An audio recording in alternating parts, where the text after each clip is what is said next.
আসসালামু আলাইকুম। আমি আজকে সহজভাবে আপনাদেরকে পাস্তা বানিয়ে দেখাবো। এখানে আমি আগে থেকে পানি ফুটাতে দিয়ে দিয়েছি। এবার আমি পাস্তাগুলো দিয়ে দিলাম। দিয়ে এখানে আমি 10 মিনিট অপেক্ষা করব। 10 মিনিট পরে আমি দেখতেছি পাস্তাগুলো সিদ্ধ হয়েছে কিনা। পাস্তাগুলো সিদ্ধ হয়ে গিয়েছে, এবার চুলা থেকে আমি নামিয়ে নিব।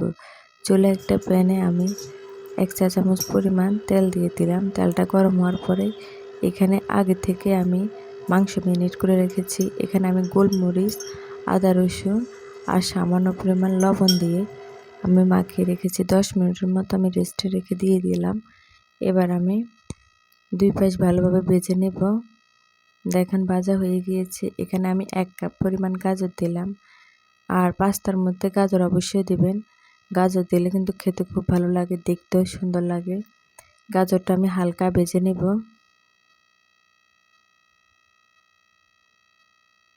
মাংসটা আমার প্রায় হয়ে এসেছে, আমি উঠিয়ে নেব। এবার এখানে আমি বড় সাইজের একটি পেঁয়াজ দিয়ে দিলাম। পেঁয়াজটা দিয়ে দিব, দিয়ে আমি হালকা ভেজে নেব। আর আপনার কাছে বাসার যে সবজি থাকে আপনি তা দিতে পারেন। এখানে আমি একটি টমেটো দিয়েছি, আমার বাসায় যা ছিল আমি তাই দিলাম। আর 3টা কাঁচামরিচ কুচি করে নিলাম, দিয়ে দিলাম। এবার সবগুলো উপকরণ আমি হালকা ভেজে নেব। দেখেন ভাজা হয়ে গিয়েছে। এবার আমি পাস্তাগুলো দিয়ে দিব। খুব সহজভাবে আমি বানাচ্ছি, আর খেতে কিন্তু অনেক ভালো হয়েছে। এখানে আমি একটি ডিমও দিয়েছি। সবগুলো উপকরণ আমি ভালোভাবে মিক্স করে নেব। দেখেন আমি ভালোভাবে মিক্স করে নিচ্ছি।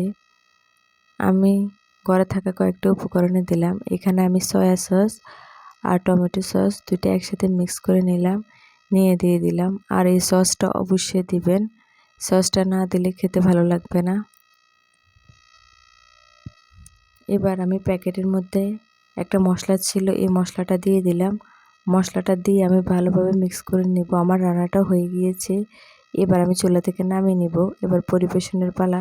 দেখেন পাস্তাটা দেখতে অনেক সুন্দর হয়েছে, আর খেতে অনেক মজা হয়েছে। আপনার কিচেনে থাকা কয়েকটা উপকরণ দিয়ে আপনি রান্না করতে পারেন।